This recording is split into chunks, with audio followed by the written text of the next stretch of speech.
Alright, so we are headed out to the white truck right now. I'm gonna go get some things out of it, kind of try to clean it out a little bit. I'm not gonna wash it today because I don't have anywhere to store it other than that place, and it'd be a pain in the ass to put it on the trailer and get it back out. So I'll wait till someone either buys it or I find a new place to keep it. But if you guys haven't seen in the live stream that I just did yesterday, or well, earlier for me, we are booked up for tomorrow. We're picking up in Copart North out in Pittsburgh, and then we're bringing that back. So it's a good $1,000 day, not too bad.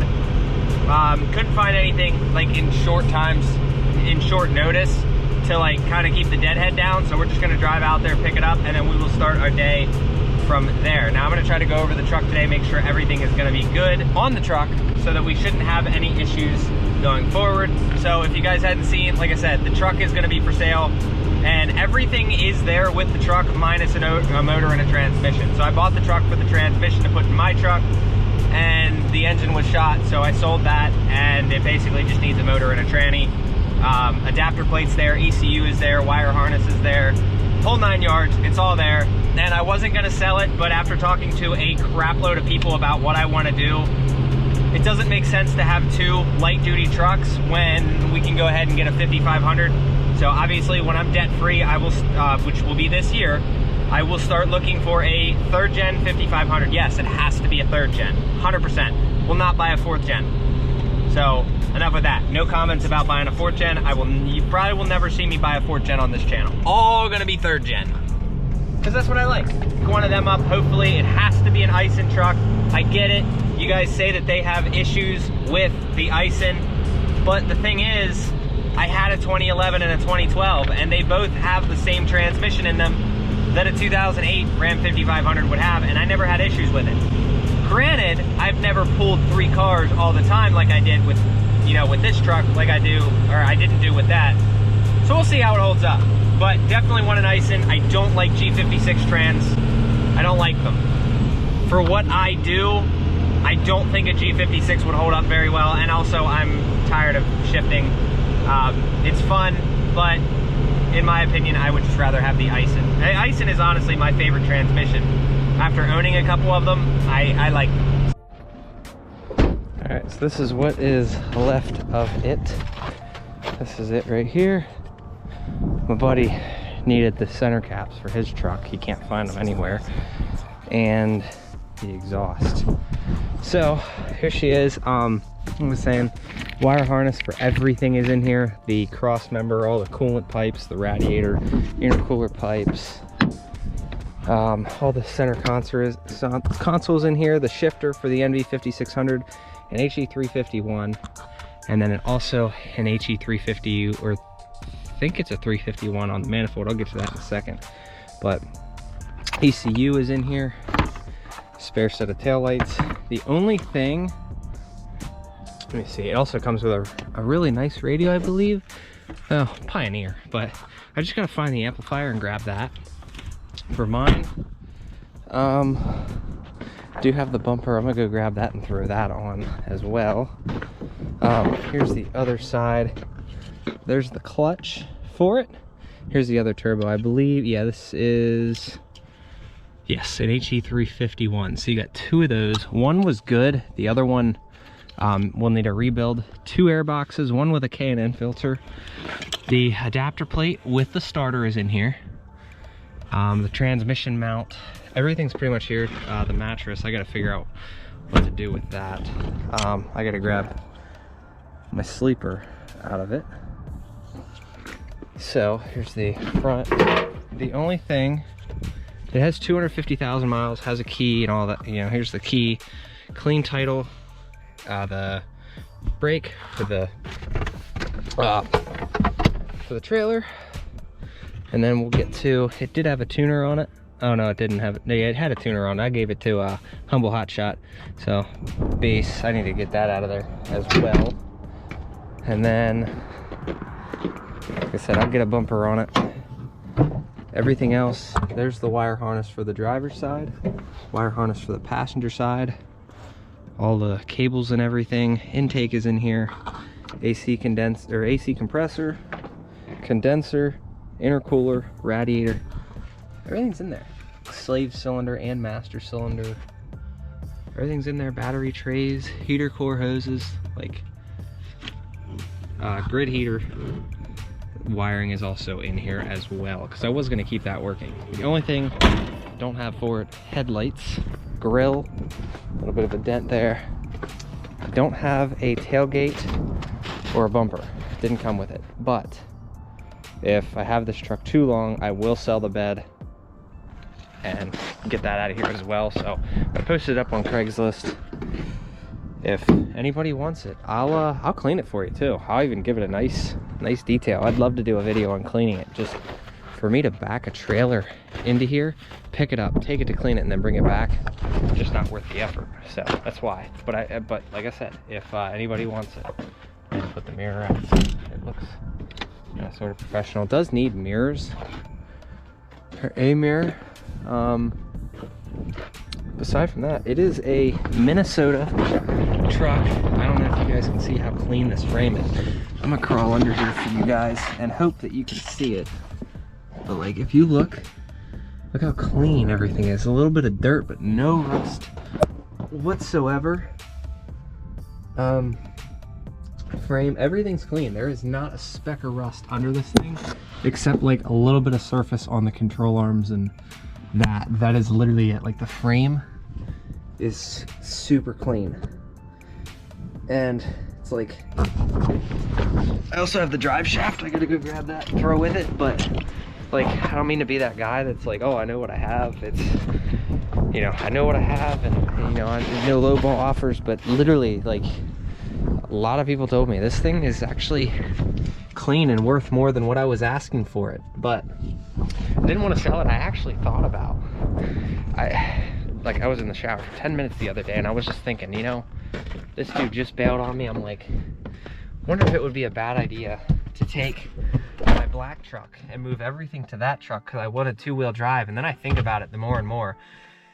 It's like, I want that extra 11.5 GVWR over the 9, but it doesn't make sense if I'm just gonna go get a 5500 and use that for primary hauling. I don't need, I've been running this 2500 for years like this, and I've never had an issue with DOT about the numbers.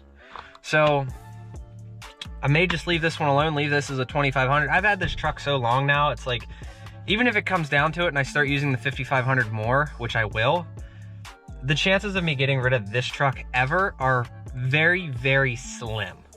Like, I'd have to get a stupid, ridiculous offer for me to get rid of this thing. I don't know why these keep fogging up, but have to be a stupid, ridiculous offer. So if there's anything you need to know about it, the guy was gonna pay me $4,500, but he wanted to pay $3,000 down, and I was like, absolutely not. I cash up front or nothing, okay? He's like, well, I'll go get a loan for it. He went and applied for a loan for it. He didn't get it. But it's like, I had it sold. He agreed to write up a contract. He agreed that I could hold the title until then, but I'm just like, you know, he could part this thing out and make this thing disappear, and that would be that. So, and then I'd be out another 1,500 bucks. So I know what the least amount I'll take for it is, but I put it up for $5,000 on Craigslist. Let me know what you guys think. I've been told this thing's worth a lot more as is, but again, it is literally just a shell, but everything's there. Minus the headlights, minus, you know, the tailgate, the bumper and whatnot, but that's all cheap stuff you can get on Amazon. Might need a mirror, and it needs washed ultimately. So not a big deal, but I'm gonna go over to the shop and set some things over there. Actually, you know, I'm gonna also try to see if I can't wash this truck today. So give you guys some sort of something to watch tomorrow, because I'm leaving tomorrow. Finally back to work. I took a week off and 2 days off. I had to go to court today. So that's all over with. I thought it was the 14th. Otherwise, I was gonna go back to work today. But then I found out I had court at 8 in the morning. Don't worry, I won, but I had court. So that was fun. All right, made it to the car wash. So we're gonna get this thing washed, and I'm actually gonna use a scrub washy thingy like I didn't use last time. So we'll degrease the engine bay and do a couple other little things, and I'll go over it afterwards. But this thing is covered in salt, hopefully for tomorrow. Probably gonna defeat the purpose. I'm going out to Pittsburgh, but I like to be as clean as possible, at least for today. You know, make it look good while it sits there in my parking spot tonight. So let's get it cleaned and be right back to you. Seriously, can't wait to get this thing repainted, because like, obviously the fenders need redone and whatnot. The front bumper needs a touch up. The mega cab flares that I wasn't originally going to paint, they're definitely going to need repainted, and then the whole bedside will get the body work done. But there you go. Yeah, the tailgate looks like ass, but the rest of it looks all right. So we'll I think we've done our job here. By the way, these are the fenders that everybody told me were going to turn orange. They're still chilling. They're still black. I had this bumper here too. I ran one of these before, and the only spots that turn orange are the spots that got scraped by the old mud flaps. But I had someone comment, hey, because you don't listen to your subscribers and you, what was it he said? He said, let me get this thing started. He said, because you don't listen to your subscribers and you didn't fluid film your trailer, the trailer's gonna be orange by the end of winter, this and that. And I'm like, really? From the same people who told me my fenders were gonna be orange, because I've been running them for how long now, especially down in Florida where there's like the salt and, or not the salt, yeah, you got the salt water down there, you got sand. I'm still waiting for the stuff to turn orange. So obviously gonna get this thing painted by the end of, well, sometime this year. And I'm not gonna go through and like do like $1 million paint job or anything like that, but it is gonna get painted. I'm waiting on my dad to get the bugs tweaked out of being able to paint there. They're working on one right now. One of his friends has a truck that they're working on painting and trying to get it all like set up and get all the bugs out of it. Once that's all said and done, I'll do the paint work on my truck myself, so I won't have to spend $1 million doing it. Hopefully this alternator starts charging. I sprayed the shit out of the alternator. But I think all I have left to do, I'm gonna go check on the trailer, make sure that everything is all good to go for tomorrow. Still gotta find that lug nut, and then we should be golden. Let's see.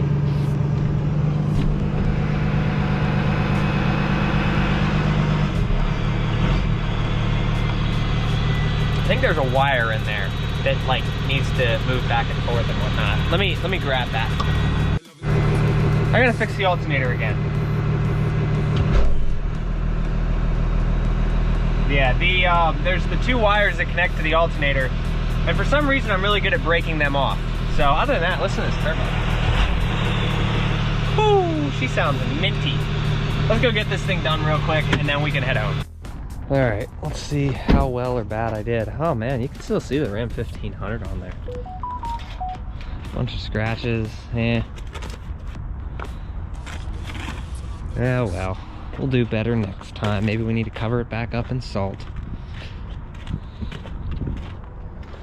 Other than that, I mean, if you look at it from far away, it's not bad looking. And I mean really far away. So, I guess I wonder if I popped the hood. I did.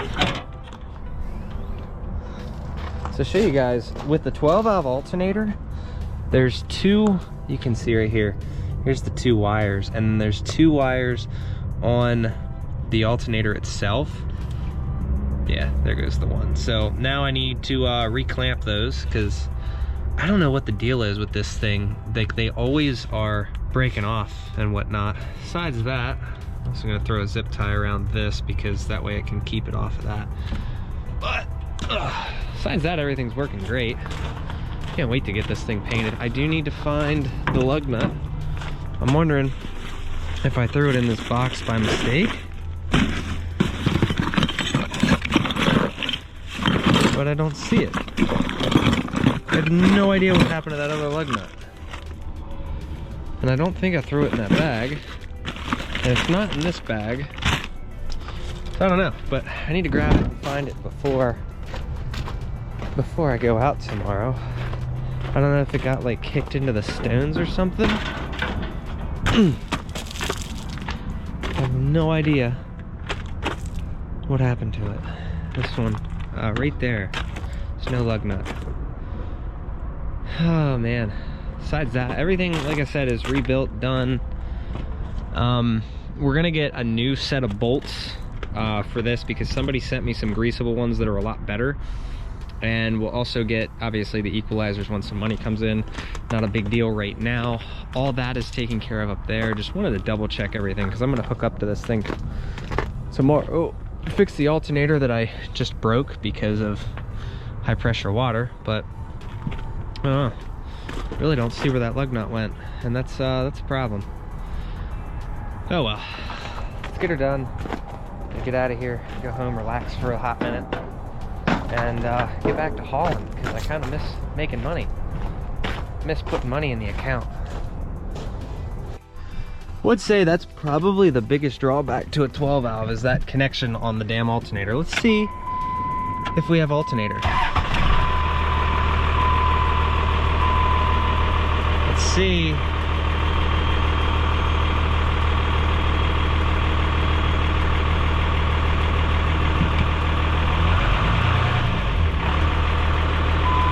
Oh man. Give her a second to kind of charge up here.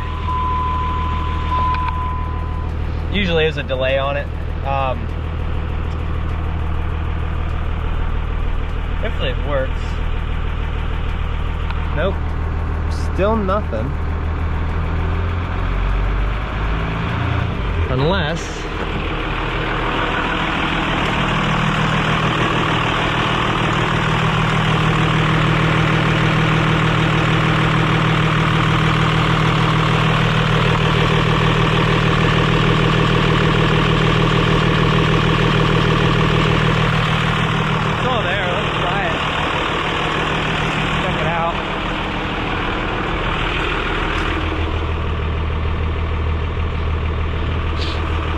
weird. I don't know why it's not charging. I'll get back to you in a second. Alright, so don't know if you guys can see me. I've been dicking with this for a while. I didn't realize I had my multimeter on me because I was going to be pissed to find out I didn't, but I do. So what I need to do is, I just looked up a diagram. I'm just going to rewire the whole system because for some reason after like 5 or 6 times of rewiring it, no charging. So I found that I don't need the factory wiring in there if I'm just going to use my external voltage regulator. So I'm going to wire that up. One wire goes to positive and one wire goes to ground, and then there's the 2 signal wires from the external voltage regulator. So I'm going to wire that up quick, and then hopefully we have voltage, because if we don't, then we need an alternator, which may happen because of all the oil and the water that's gotten in it. We may need an alternator. I would hope not, but if we do, we do. Just hopefully it's something simple and stupid like wiring, because like all the wiring was screwed. All right, finally, after how many long hours, we have charging. Let's make sure it doesn't overcharge, because it looks like it's getting pretty up there.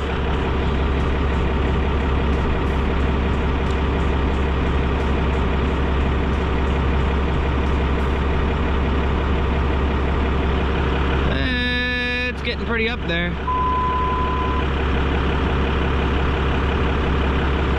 Well, that's a bad sign. Let's go verify the voltage before we fry something we shouldn't. Nope, definitely think we have a voltage regulator problem. Ugh. I think the voltage regulator finally shit the bed, and I'll explain why here in a second. So, this is,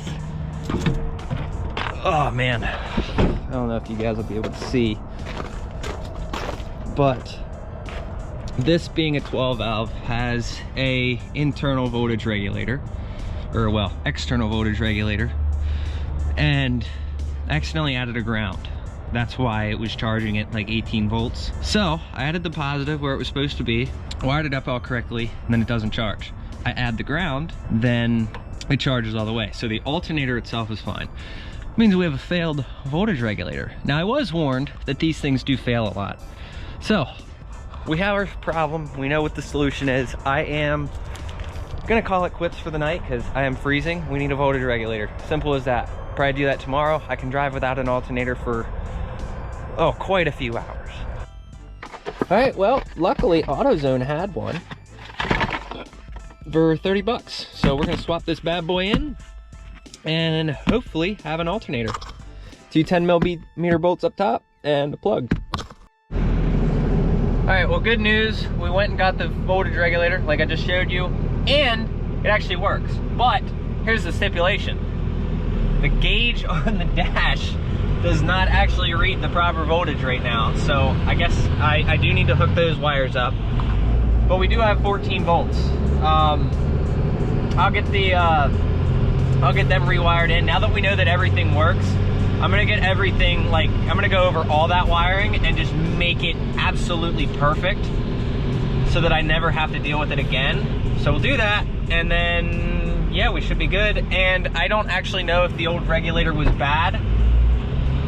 I just know that the gauge is reading low. So worst case scenario, I mean, you know, really good case scenario, maybe I just bought that for no reason, and now we have a spare voltage regulator, since plenty of people told me that they do go bad, which I do believe that because I saw on AutoZone they had like 1-star rating. As always, end of the video, talk about the affiliate links. We have a bunch of good stuff down in Amazon. Something I was also made mention of, if you use my affiliate link and you don't actually buy something on that link, but you buy something else, apparently I get a kickback from that too. I don't know for a fact, but I am curious on that. So if you guys want to buy anything from Amazon, click on my affiliate link and just buy something that you want to buy, and maybe let me know if you did, and I'll see if maybe I can see if I actually get a kickback from that. I'm kind of curious. So if you just go to buy anything in general and you use my link, maybe. I guess we'll see. But other than that, go check out Celsius.network if you want to get paid to store your crypto. Once you get your first $400 in there, you get $50 from using my code and an extra $50 for using code HODL50. So it's $100 for free to just store your crypto in there, and then you get paid weekly interest on it, a yield, so 1/52 of the yearly amount. And it grows every week, so you're getting paid more every week. So go check it out. Appreciate you guys. See you in the next video. We'll be hauling in the next video. Don't worry. See you later.